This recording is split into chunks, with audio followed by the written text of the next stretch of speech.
welcome with applause, definitely.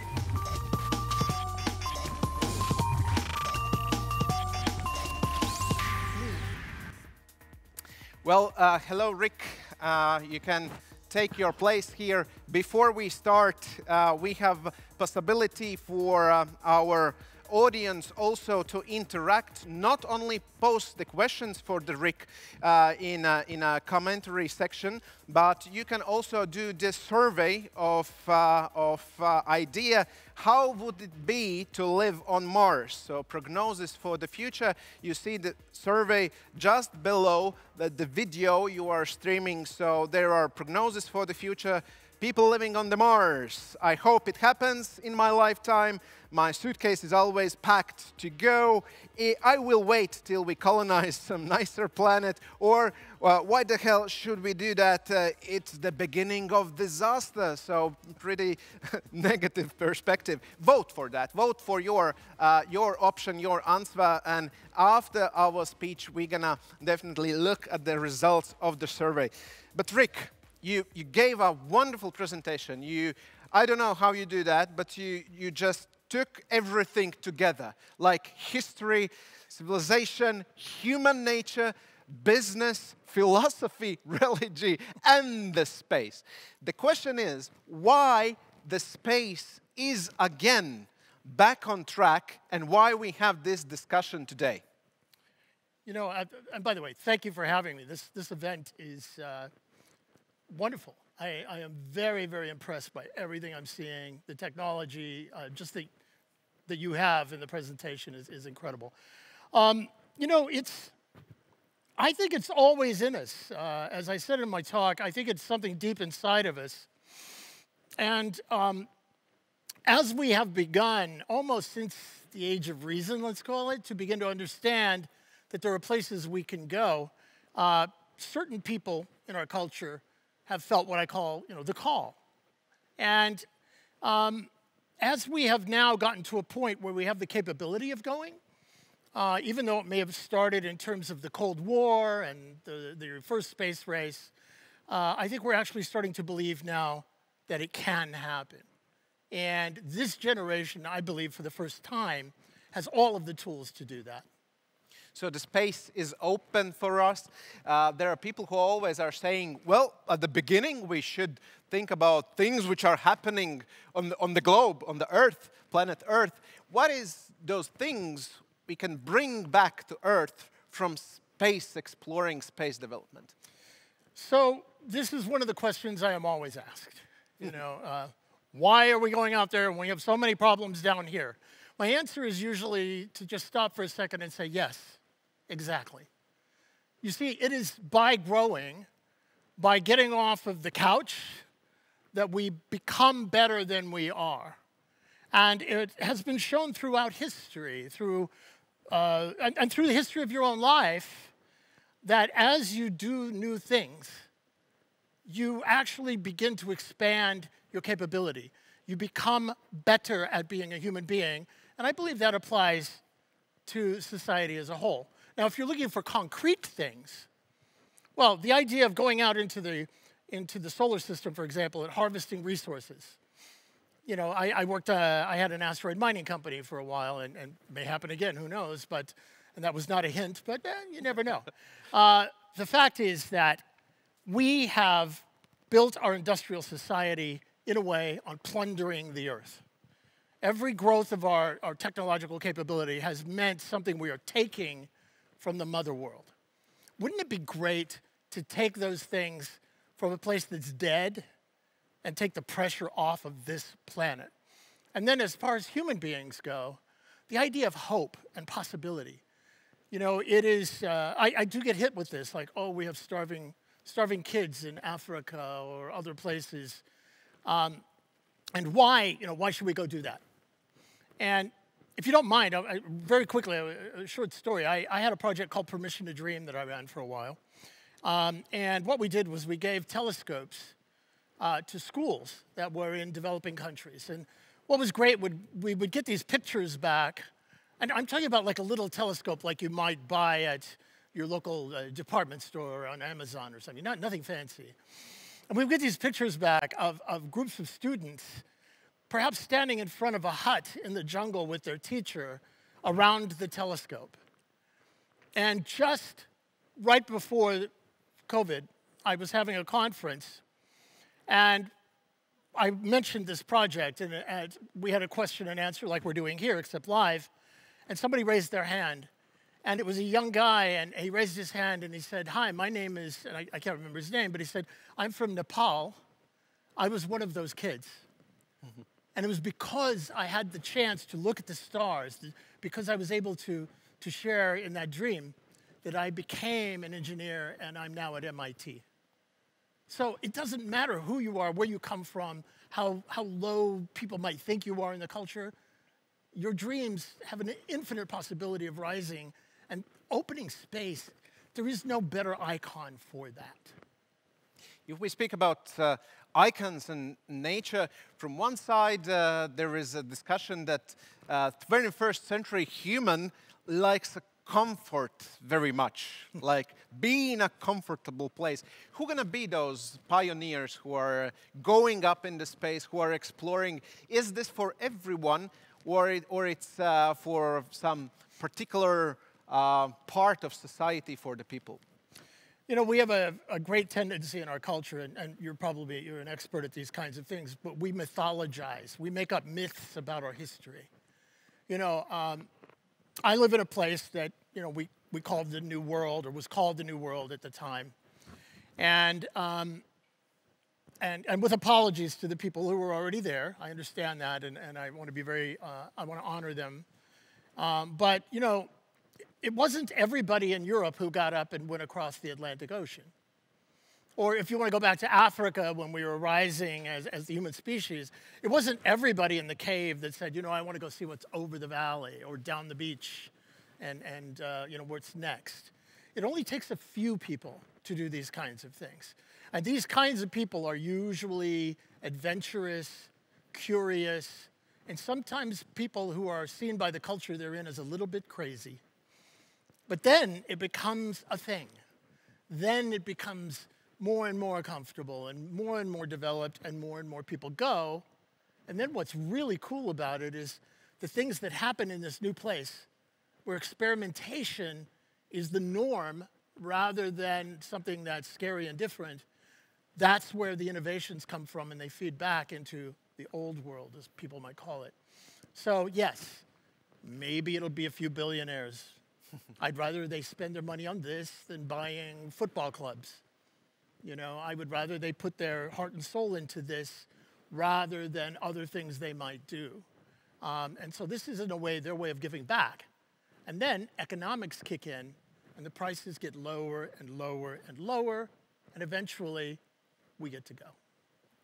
If we speak on businesses, because this conference is linking together science and business and innovation, startups, for instance, why businesses of all sizes, small businesses, big ones, should look on the space and development in connection with the space?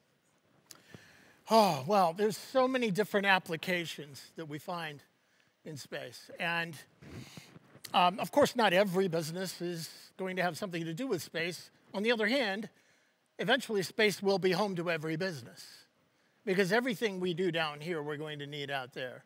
But the different fields, you know, there are different things, you know, some of the obvious stuff, like protection from radiation. If we can learn how to do that down here, then it plays into the medical field for X-ray radiation and things like that. I'm working with a company right now that's doing some incredible innovation in that area. But, you know, life support systems, clean air, recycling, these kinds of things, they play very big down here. One of the ones I really get excited about is the idea that you could grow human organs in space. People don't think about this, but this idea of, you know, we can grow a lung or a heart or something. If you think about it, down here on the Earth, your bodies hold that up, right? And so if you're trying to grow a lung to replace somebody's lung, maybe they had cancer, they have to build a whole thing to hold it up. In space, you could build it, and it could float and grow to its natural size, and then you could bring it back down to the Earth. That one just blows my mind. I mean, there's so many examples like that. It's really mind-blowing. Yeah. In fact, all the issues we have on the Earth with water filtration systems, for instance, everything else, it comes with the space technology in that how you can find the solution. I'm asking for audience, you can easily share your comments and questions, and we have some. It's a very long comment, in fact, and I maybe will not read everything. Vidwood is saying, Rick, I am more excited about the Aitken Basin anomaly at the lunar south than the water that may be recoverable from the deep craters. The anomaly appears to be much of the remnants of a metallic asteroid, etc., etc. And he is sending you also a link with the paper on this issue. So it already starts exchange of the ideas. One of the questions here is also around the country sizes in the space race. And the question is, what a country like Latvia or Lithuania or Estonia or, I don't know, maybe Luxembourg, with their size of economies, what could be their share in the space exploration? Should they go niche, or what they should do? What's your recommendation? So I'll take both of those questions there. The first one regarding the Aitken Basin and a lot of the other elements. I was talking a lot about water on the craters of the moon that have never been hit by the sun. And I worked on some projects that helped find that water. But if you look at all of the craters that are on the moon, those are created by asteroids. And asteroids are, they're not uniform. They're made of all kinds of different things. So there are probably some of these craters that are made by asteroids that have large amounts of different kinds of metals. So at some point, maybe even rare earth, because remember, we're going to an electric economy and we're going to need a lot of different rare earth metals. One of the things I like to say to people who talk about the environment in space is, would you rather rip the heart out of a living mountain to get your battery technology metals, or out of a dead rock like the moon? So I know where this person's coming from, and that's a thing, that's a real thing. As to the, what was the second question again? I'm sorry. The second question was about size countries in in the race for Yes. Size doesn't matter when it comes to space, all right? Look, I mean, if we have individual people in the US who are building space companies, and I'm not just talking about the billionaires, right? I deal with my venture capital. This is my company, SpaceFund, by the way. That's not a plug, but we have individual companies coming in, startups, you know, and they're just raising a few $100,000 or euros or whatever to get started, and they have amazing and incredible ideas. That can happen anywhere. You know, there's this thing, you know, where the big countries are like, oh, you know, maybe you can send up a little satellite and study your crops or your fishing. You know, I call that the space ghetto. You know, forget that. Right? I mean, that's important. All of that is important. But why not go big? Why not go big? There is nothing that stops a small nation from opening the frontier. You know, it is something that it's just a matter of imagination. It's just a matter of creative legislation on the parts of the governments. And then the people giving themselves, you know, I talked about permission to dream a minute ago. Mm-hmm. The reason I call it that is that it's not the world that gives you permission to dream, it's yourself. So if you're an entrepreneur and you're in a country, Latvia, why not? Just do it. Wonderful and inspirational at the same time. Looking on the future, and it's not even, well, it's a very close future, some 25 years, for instance. What will be the changes you are waiting from those 25 years in front of us? In 25 years, will be possibility to do some tourist journey in space or maybe visiting the Mars? Yeah, I think we'll, I'm not a big fan of the word tourist. I actually signed up Dennis Tito, who was the first person to buy a ticket to space.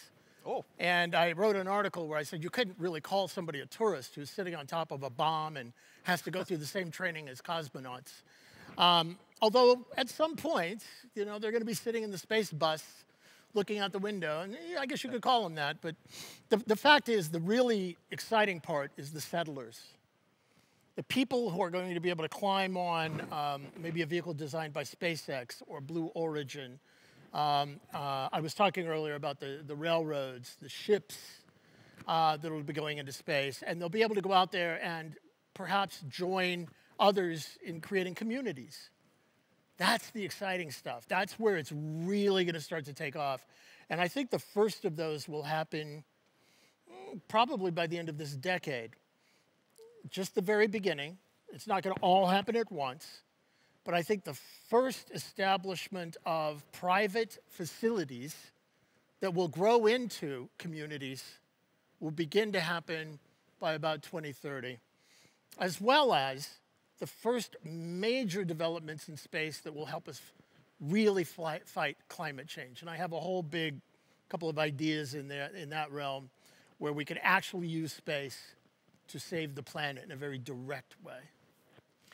If we are speaking about limits, if there are any limits, for instance, limits of physics or limits of physicalities that are around, which are those which are annoying you the most, and you hope that they will be overcome in some days? I don't know, the speed of light or something like that, overcoming speed of light, which is physically very challenging, if not impossible.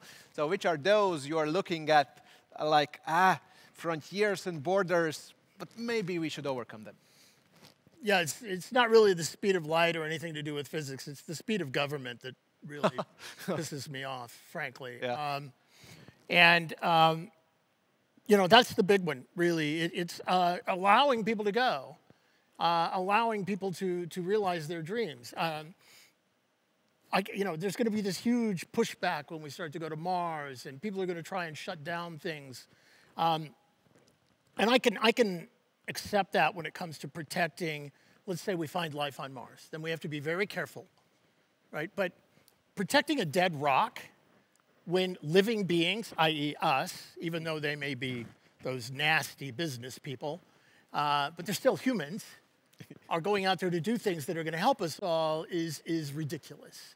As far as physics go, you know, we do get some of these questions sometimes, and it really is interesting how time after time after time after time we say something is impossible, only to have somebody, you know, write a paper about it, and then somebody to research it, and then a few years later it becomes possible. Will we break the speed of light? It's physically impossible now. But there was a time when the railroads were first being developed. And this is a true thing, and it's not exactly politically correct to say, but it's actual history. There were articles written in the papers that if a lady got on a train and it went more than 40 miles per hour, her uterus would fly out of her body. That's actually in a newspaper from like 1820. So whatever we think is impossible today becomes the way things are in the future. Well, I see that already in 1820 fake news was a popular motif. Perfect. What about education? Should we change something radically in our educational systems to get the people to be prepared to go and blend in the space? You know, you inadvertently segued with the fake news comment into a perfect follow-on question. I'm sure you did that on purpose. The idea of fake news is the kind of thing that plays into a scientifically illiterate society. One of my biggest challenges or upsets today is that we live in a society that doesn't treat science education with the importance that it needs to be treated. Because if you have a scientific knowledge, and I don't mean understanding all of the science, but as you know, the scientific method, right? The idea of a critical eye, having an idea that has to be proven and proven again and proven again and proven again, and even then is still really a working hypothesis that could be disproven by the next person. But there is a basis of fact. If you look at what happened with the COVID situation, especially in my country, it's embarrassing. The level of stupidity, the level of the ability of politicians for their own good to play in a culture that is basically scientifically illiterate at some level is just scary. And the flip side of that is if you have a culture where science is celebrated, where the nerds rule, and we are out there looking at who can apply their imagination and looking at shared facts. I don't mind if you argue about what facts mean. That's fine. But as they said, there's this idea of alternative facts, or what you would call fake news, right? That's a real problem. So science education is hugely important. Along with that, you know, we should have the civics, we should have morality, these other things as well. But that kind of a person, and I got to give you a model, and it's going to sound really silly, but I was having this debate about science fiction, you know, and somebody was like Star Wars, or, you know, The Expanse was fantastic, or Star Trek, and I have to tell you, the Star Trek model excites me. Because if you think about it, forget the aliens and the beam me up Scotty, the way they operate on the deck of like the Enterprise or Discovery, right? Is you have all these really brilliant people of all different kinds and races and genders and types, but they're all experts. And there isn't like one captain who's like, let's all go. It's like, what do you think? What do you think? What do you think? What do you think? We'll have a conversation, we make a decision, and then we go based on science. That's the way we should do it. Well, we can say that space exploring builds up also the decision-making within the people and the way how we lead the teams. Absolutely. Vidvuds is commenting and continuing the discussion. He's saying that I see that Aitken Basin is a game changer, and well, sharing his perspective on the moon and rare earths, that all this is possible. And thank you, Vidvuds. You're making a live discussion with the Rick in the commentary section. You can also post the questions, other people from the audience. We are at this particular moment in the warm-up and introduction session for the Space Tech, and we have a wonderful possibility to speak with the Rick, who is one of the, as it said, the top visionaries of this century in the space field. If we speak about visionaries, there is a very precise question which is translated into monetization and money. The people are asking which companies they should invest into from space perspective to get the big money out. Yes. Well, look, one of the reasons I'm doing SpaceFund, by the way, is because I was engaged in a lot of different activities. Some of them didn't work. You know, there's an old saying that if you want to find out where the mines in the minefield are, ask the person with one leg on the other side, right? In fact, there's an old Monty Python movie called The Holy Grail, and there's this Black Knight, and he has his arms and his legs have been all chopped off. I'm like that guy, right? I've lost everything.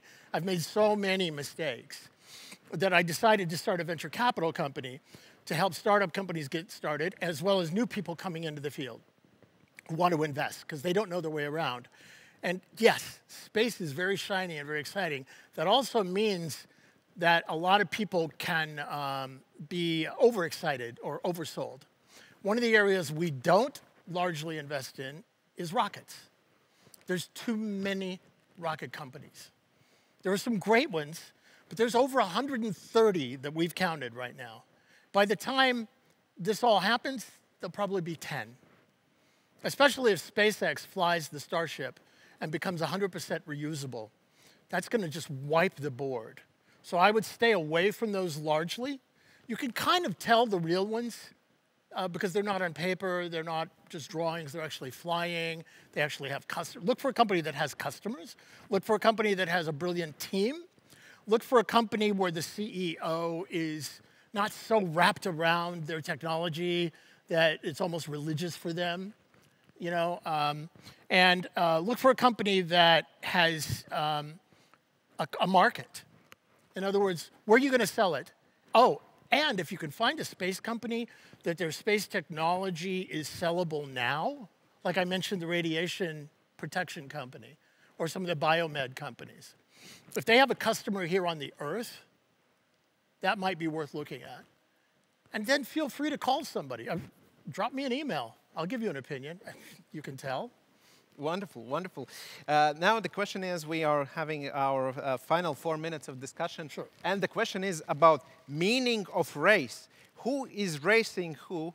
And could you a bit describe the role of China's development in the space race? Yeah. China's recovering from several hundred years of having shut down. And you can read the history of Chiang Kai, who is the great admiral who was traveling around the world in the 15th century and basically got shut down due to a political shift. China's coming back out. They're discovering themselves, which, by the way, when you look at the names of their different projects, it reflects back to that period of time. China wants to go out there and establish itself. You know, it is sort of the, if you want to be a big boy kind of thing. And so far, you know, it's been the Soviets, or now the Russians and the Americans, ESA and the others, and they want to go have a part of that. China also, frankly, has been reading our stuff. And you know, they have a much, and I'm not saying this out of admiration, they have a very smooth system in that they decide and they just do it, and they don't have to get through a parliament or Congress or you know, that kind of thing. And so they're just going for it. They recognize the resources of space, and they've decided to apply their national creativity to doing something about it. There is a race there, but here's the very funny part. I think in the end, it's not necessarily going to be this nation state versus this nation state. It's going to be the nation states and the private citizens. And I wouldn't call it a race so much as I would call it an arrival. That we're all going to arrive out there, and then let's see what we can do together. What would be your advice for the people who also are looking at the stars and dreaming about the space? Should all of them become businessmen in this field, startups in this field, or there's other fields you can dream and get the sense of the space, but in other fields of life, other domains of life? Yeah, absolutely, especially as we start going through this transition. That's a perfect question. There was a time when if you wanted to be a player in the space as an individual, right, and you would go out and you would try to become an astronaut. Now, we're still in that phase a little bit, but that's going to start shifting when we move into human settlement. You know, I was recently working on having one of these old trailers, aluminum trailers, and I've been working by breaking things, you know, and wiring and plumbing and doing all this kind of stuff, which I don't know how to do. And I was talking to my friend who works in the space station program, and we were laughing about the fact that in the old days, if you wanted to be like a right stuff astronaut, you would climb mountains and you would do scuba and you know, would do all these great adventures. You would get a pilot's license and you'd be a jet pilot and all of these different things, right? If you're going to go out there and be a settler and you're actually going to live in a habitat, you need to do things like wiring, plumbing, fix the sewer, the toilet when it doesn't flush. You know, you need to be into agriculture, cooking, on and on and on. Basically, every skill that you have in our society today down here is going to be required out there, just at a different level. However, if you can get some physics and science into your education along the way, start looking at these other areas. You know, we're seeing experiments now of like the first pizza oven on the space station and things like that, the first alcohol to be brewed in space. Although I wouldn't want to be on a space station with people that were drunk, whatever, you know, but it is all of these different skills. It's really just a matter of practical scientific understanding and then going for it. Wonderful. You can build excellence being in the space in every field of life, every domain of life. The question from Ingus is, what is your view on the space debris orbiting Earth? Who should be responsible for cleaning it up? And should there be a debris tax each time you launch something into space? You pay a tax. It's just something I'm curious about. Thank you. Yes. So I'll try to answer this one quickly. We have very little time. If you adopt what I call a frontier philosophy, which is different from the old space philosophy, think about, I was talking about reusable rocket ships. When you're in the frontier, you reuse everything. So reuse, recycle, repurpose, replace. You don't throw anything away. It is about the greenest philosophy you can possibly have. Now, we have stuff that's already up there. We have to do things like laws that will allow countries to release stuff so it could be salvaged. so private companies could go up there and create salvage, because there's a lot of valuable stuff. But again, we have to move away from throwing things away. That includes the space station that's up there, which I will fight against that as hard as I can. It's all about a new way of thinking. It's all about new way of thinking. Thank you very much, Rick. Rick Tumlinson in Ask Me Anything session, SpaceFund and EarthLight Foundation. Thank you very much, Rick. It was a pleasure to talk with you.